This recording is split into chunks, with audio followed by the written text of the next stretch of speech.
Caríssimos amigos, bem-vindos ao nosso canal. Hoje, mais do que nunca, estamos a viver um momento crucial na história do nosso país. A crise que enfrentamos não é apenas económica, mas profunda, abrangendo todos os aspectos da nossa sociedade. Estamos a assistir ao colapso gradual e alarmante de instituições que durante décadas sustentaram a nossa democracia. Um sistema que, ao invés de servir o povo, serve uma elite que se esconde nas sombras, alimentando-se dos frutos da corrupção e da manipulação, enquanto o povo sofre. E não se enganem, estamos à beira de um abismo, a um passo de um ponto sem retorno. Portugal, desde 1974, nunca esteve tão perto de um colapso completo. Não falo apenas de um colapso financeiro, mas também de um colapso moral, social e político. A nação que já foi um exemplo de luta e coragem, agora vê-se a afundar, vítima da corrupção que corre nas veias do nosso sistema político. E porquê? Porque estamos a ser governados por uma elite que, através de promessas vazias e favores políticos, tem deixado o país à deriva. Um país onde os direitos do povo são sistematicamente ignorados, onde as necessidades da população são esquecidas em prol dos interesses pessoais de uma minoria poderosa. A cada dia que passa, a máquina do Estado, que deveria ser a serviço do povo, é usada contra os cidadãos. A máquina política que deveria garantir os direitos dos cidadãos, está agora a sufocar as vozes daqueles que ainda acreditam na verdadeira democracia. Estamos a viver uma era de promessas quebradas, onde a classe política mente descaradamente para se manter no poder, enquanto o povo paga o preço. Os eleitores portugueses, ao longo das últimas décadas, têm sido enganados por líderes que prometeram mudanças, mas que na prática, colocaram a soberania do nosso país em risco. António Costa, por exemplo, com o seu governo, não foi exceção. Ele, e outros políticos do PSD, contribuíram diretamente para a aprovação de medidas que não só não beneficiaram a população, mas que colocaram em risco os interesses nacionais. A questão da imigração descontrolada, que deveria ser controlada com rigor, foi na verdade, incentivada para agradar a pressões externas. E isso, amigos, é um sinal claro de que estamos a ser governados por políticos que colocam os interesses internacionais acima da nossa soberania e do bem-estar dos portugueses.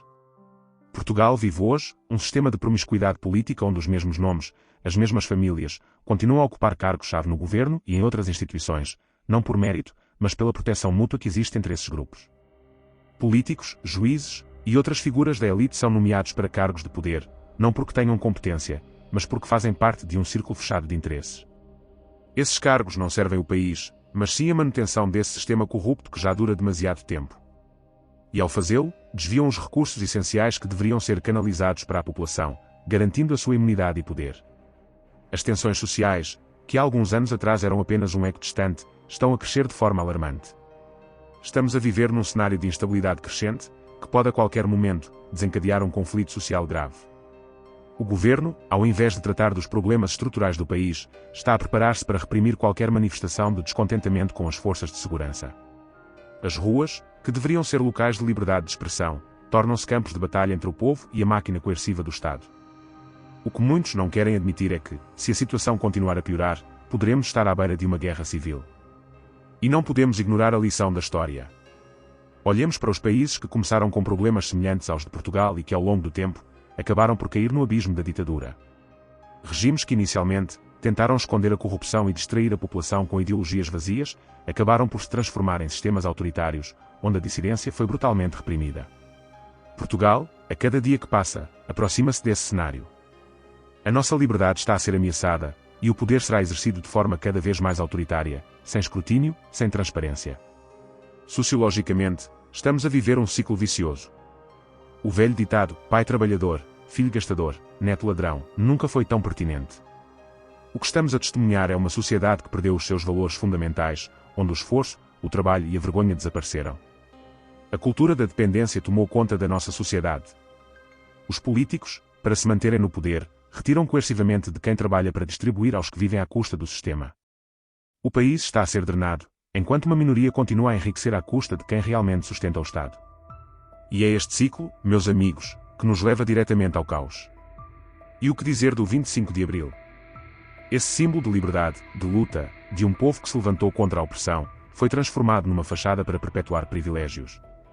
O 25 de Abril é agora celebrado por aqueles que vivem à custa de regalias estatais, por altos quadros da função pública, por juízes, militares que com pensões exorbitantes e mordomias, se perpetuam no poder. Esses mesmos indivíduos, que se beneficiam de uma máquina estatal que deveria servir o povo, rotulam de fascistas, racistas ou capitalistas qualquer pessoa que se atreva a questionar o sistema que garante os seus privilégios.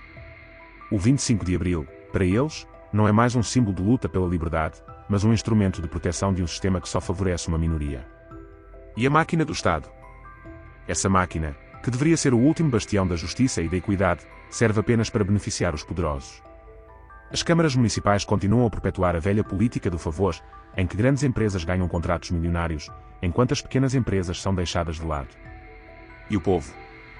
O povo é deixado à mercê da sua própria sorte, enquanto as reformas e promessas feitas pelos políticos são apenas uma fachada para o verdadeiro saque aos cofres públicos. E quando alguém se atreve a levantar a voz, seja nas assembleias municipais ou nas ruas, é imediatamente desacreditado. A liberdade de expressão, que deveria ser um direito fundamental, está a ser sufocada. Quem ousa desafiar o sistema é rotulado como extremista, radical e até mesmo inimigo do povo. Este é o clima de repressão que estamos a viver, onde a dissidência é silenciada e os direitos dos cidadãos são constantemente ignorados. Em meio a tudo isto, somos bombardeados por uma falsa narrativa. Portugal resiste, dizem os governantes, mas resistir a quê? Resistir à miséria que nos é imposta, enquanto a classe política se enriquece à nossa custa. O nosso país está a ser retratado como um modelo de desenvolvimento, enquanto na realidade, bairros inteiros estão abandonados, hospitais estão sem recursos e a fechar. Mas quando alguém ousa denunciar este estado de coisas, é imediatamente acusado de alarmista. A realidade, meus amigos, é muito mais dura do que nos querem fazer acreditar. A transferência de riqueza, dos cofres do Estado para bolsos privados, está a destruir o futuro do país. A corrupção é um ciclo vicioso que nunca termina, e os mais prejudicados são sempre os cidadãos que trabalham duro para ganhar o seu sustento. Já não estamos a educar para o sentido do dever, estamos a formar uma geração dependente do assistencialismo, uma geração que espera esmolas em vez de criar as condições para o seu próprio sucesso. Estamos à beira de um confronto interno. Não falo de uma guerra declarada, mas de um conflito crescente que começa nas redes sociais e se estende para as ruas. O povo, que já não aguenta mais ser explorado, pode muito bem ser levado ao limite. O Estado, em vez de procurar a paz e soluções, está a preparar-se para reprimir a revolta que inevitavelmente surgirá. Mas, meus amigos, não devemos cair na tentação de recorrer à violência. A verdadeira mudança não vem da violência, mas do despertar cívico. O que precisamos é de ação coordenada, uma ação sem amarras partidárias, focada na transparência, na responsabilização e na participação direta. A verdadeira força do povo não está na sua capacidade de reagir com violência, mas na sua capacidade de agir de forma organizada e construtiva. Chegamos a um ponto de inflexão. O futuro do nosso país está nas nossas mãos. Não podemos esperar mais. Temos de agir agora. Cada um de nós deve assumir a responsabilidade de mudar o rumo da nossa nação, para que possamos devolver o poder ao povo e reverter este ciclo de corrupção e injustiça. A luta não acaba aqui. A luta começa agora. Juntos, podemos devolver a dignidade ao nosso país. Se gostou deste conteúdo, partilhe, deixe o seu gosto e ative as notificações para acompanhar todas as nossas atualizações. Convidamo-lo igualmente a subscrever o nosso canal de assuntos internacionais, Prime Viewer TV, com o link na descrição, e a colaborar na divulgação de informações relevantes e verdades que merecem ser conhecidas. A sua participação é fundamental. Obrigado.